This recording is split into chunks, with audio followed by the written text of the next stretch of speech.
دا ډله ییز قبر د داسې تاریخ شاهدي ورکوي چې له وحشته ډک و. دا د وخت د ظالمو حکومتونو د ظلم یوه بیلګه بلل کیږي.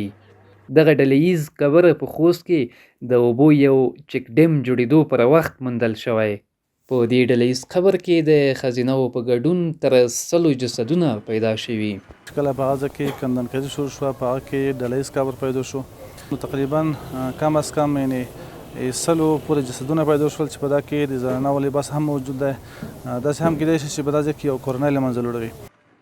په دې ډله ییز قبر کې د موندل شویو سامانونو څخه داسې معلومیږي چې یاد کسان شاوخوا 45 کاله پخوا پر افغانستان د پخواني شوروي اتحاد یرغل په وخت شهیدان شوي. پخواني خلک دا د هغه وخت د وحشتونو یوه بیلګه یادوي.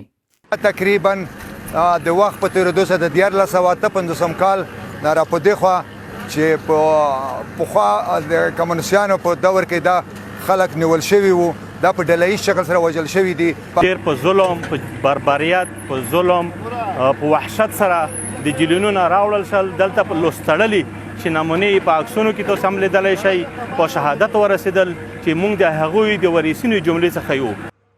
د سیمې خلکو په وینا دغه ډله ییز قبر کې د موندل شوي توکو له مخې داسې معلومیږي چې یاد کسان په ظلم شهیدان شوي او یا ژوندي ښخ شوي.